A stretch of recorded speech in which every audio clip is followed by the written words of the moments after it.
வையகம் வாழ்க வளமுடன். குரு வாழ்க, குருவே துணை. சிந்தனையை உடல் நலத்தை சீரமைத்து உய்வித்த குருவே வாழ்க. அனைவருக்கும் வணக்கம், வாழ்க வளமுடன். இன்னைக்கு நாம கற்றதும் பெற்றதும் அதை பத்தி தான் பார்க்க போறோம்.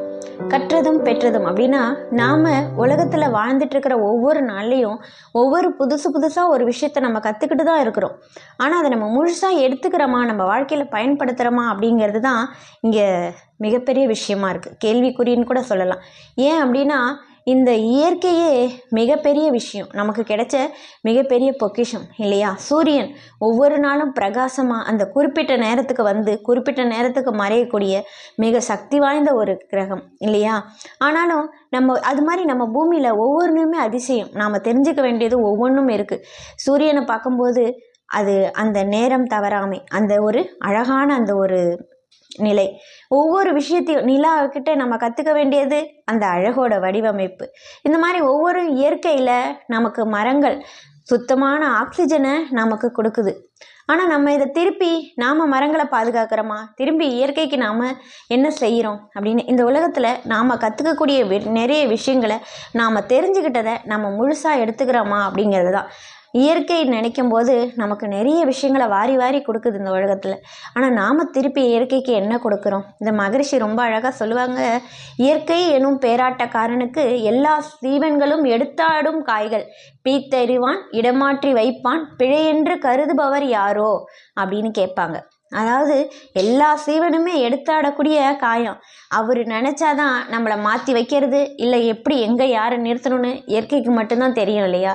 இன்றைக்கி வரக்கூடிய அத்தனை இந்த பூகம்பமும் சரி, சுனாமி, இந்த மாதிரி பேரழிவுகள் வருவதற்கெல்லாம் நாம தான் காரணம். நம்ம இயற்கையை பாதுகாக்கலை, இயற்கைக்கிட்டேருந்து நாம் எதையுமே கற்றுக்கல. சின்ன சின்ன ஜீவராசிகளுக்கு கூட வரப்போகிறது முன்னாடியே தெரிஞ்சு அவங்களாம் பாதுகாப்பாக இருப்பாங்க.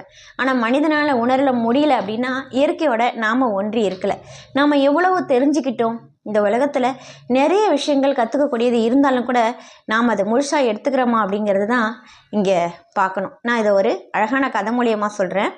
ஒரு வயதான துறவி ஒரு கிராமத்துக்குள்ளே நிறைய பேருக்கு நல்ல விஷயங்களை எடுத்து சொல்லிகிட்டு இருக்கார். அப்படி அவர் சொல்லிகிட்டு இருக்கும்போது அவர்கிட்ட ஒரு 4 மாணவர்கள் சீடராக சேர்ந்து இருக்காங்க.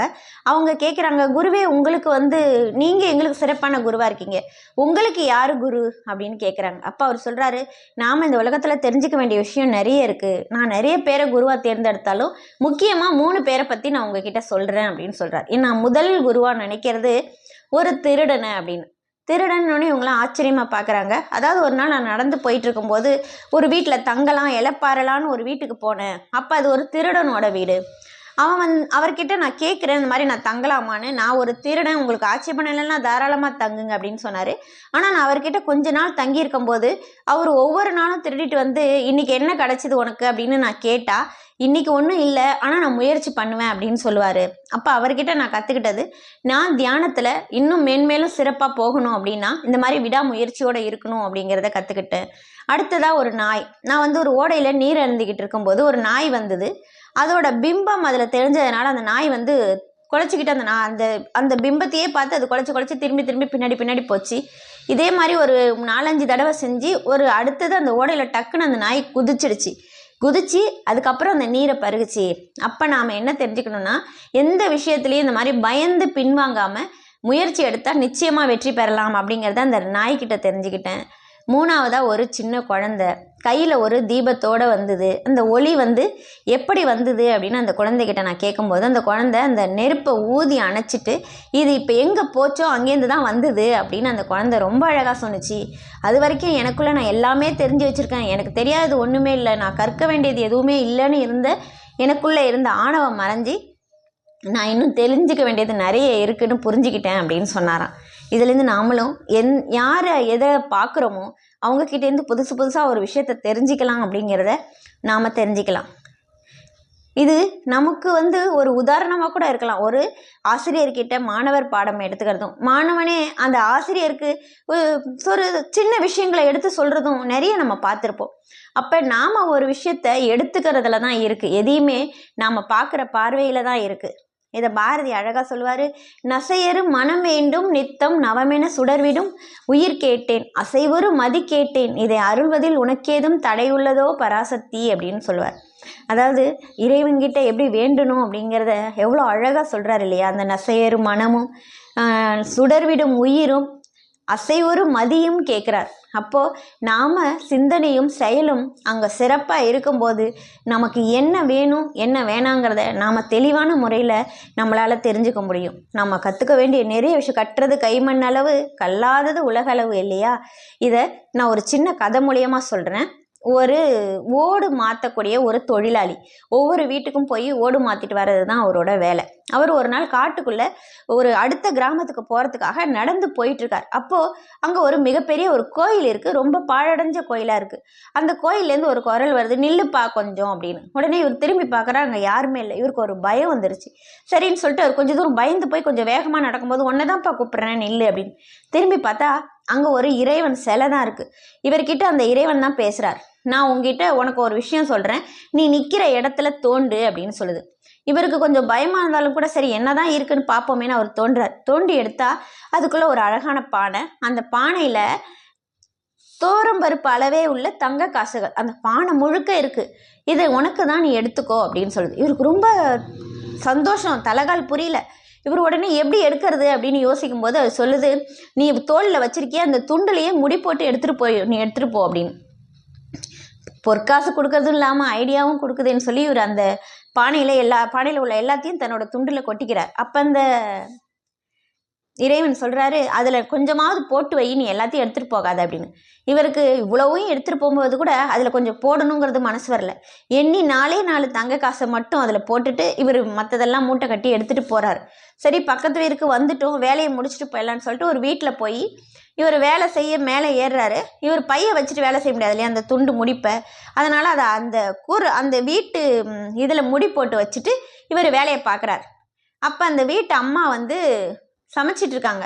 அவங்களுக்கு பருப்பு தேவைப்படுது. அவங்க பருப்பு வாங்கலான்னு வெளியில் வரும்போது இந்த மூட்டையை பார்க்குறாங்க. அந்த ஓடு மேய்கிறவர்கிட்ட கேட்குறாங்க, இது என்ன அப்படின்னு. ஒன்றும் இல்லைம்மா, அது தோரம்பருப்பு, நான் வீட்டுக்கு வாங்கிட்டு போயிருக்கேன் அப்படின்னு இவர் சொல்கிறாரு.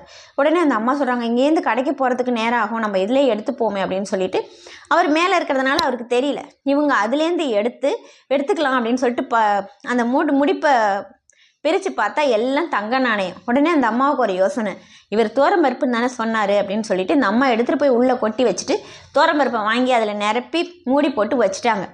இவர் திரும்பி கீழே இறங்கி வரார். இறங்கி காலையில் எடுக்கும்போது பை கனமாக இருந்தது அந்த மூட்டை. இப்போ லேசாக இருக்கேன்னு யோசனையோடையே திறந்து பார்த்தா தோரம்பருப்பாகவே இருக்குது. இவருக்கு ரொம்ப அதிர்ச்சி.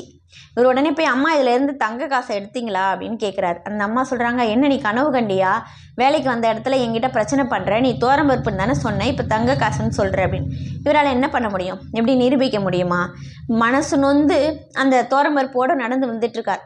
திரும்பி அதே வழியில் கோயிலுக்கு வரும்போது அந்த இறைவன்கிட்ட கேட்குறாரு, என்னை மோசம் பண்ணிட்டியே, கொடுத்தது மாதிரி கொடுத்து பறிச்சிட்டியே அப்படின்னு. அந்த இறைவன் அழகாக சொன்னாராம், அந்த முடிப்பு அந்த அம்மாவுக்கு தான் சேர வேண்டியது, உன் மூலியமாக சேரணும்னு தான் நான் அதை செஞ்சேன் அப்படின்னு. சரி நீ வருத்தப்படாத, நீ பானையில் போட்டிருக்கதை போய் எடுத்துக்கோ அப்படின்னு. இவர் தான் இதில் என்ன போட்டார், மனசு வராமல் 4 நாள் போட்டார் இல்லையா, அந்த 4 தான் இவருக்கு கிடச்சிது. அப்போது இதுலேருந்து நாம் தெரிஞ்சுக்க வேண்டியது, நாம் என்ன ஒன்று செய்கிறோமோ அதுதான் நமக்கு திருப்பி கிடைக்கும். நாம் இதில் கற்றுக்க வேண்டியது அப்படின்னு பார்த்தா, நாம் எப்படி தேர்ந்தெடுக்கிறோங்கிறது. இவர் நிறைய போட்டிருந்தா இவருக்கு நிறைய கிடச்சிருக்கும். ஆனால் இவர் சும்மா இருக்கிற பணம் தானே நினச்சதுனால தான் இவருக்கு கொஞ்சமாகவும், அதுவே நிறைய அந்த அம்மாவுக்கு சேர வேண்டியது அந்த அம்மாவுக்கும் சேர்ந்தது. இதுலேருந்து கற்றதும் பெற்றதும் அப்படின்னா, நாம் வாழக்கூடிய வாழ்க்கையில் எத்தனையோ ஒரு சின்ன சின்ன குழந்தைகிட்டையும் ஒரு சின்ன சின்ன பொருள்கள்கிட்டையும் நாம் கற்றுக்க வேண்டியது நிறைய இருக்குது. நேரம் தவறாமை, அன்பாக பேசுறது, ஒவ்வொருத்தருக்கிட்டையும் இனிமையோடு பழகிறது, இதெல்லாம் அப்படி நாம் நடந்துக்கிட்டோம் அப்படின்னா நாம் கற்றுக்கக்கூடிய விஷயங்களை நாம் சிறப்பாக பயனுக்கு கொண்டு வரலாம். இது வரைக்கும் கற்றதும் பெற்றதும் பற்றி பார்த்தோம். வரும் நாட்களில் நிறைய தகவல்களோடு உங்களை சந்திக்கிறேன். நன்றி, வணக்கம், வாழ்க வளமுடன்.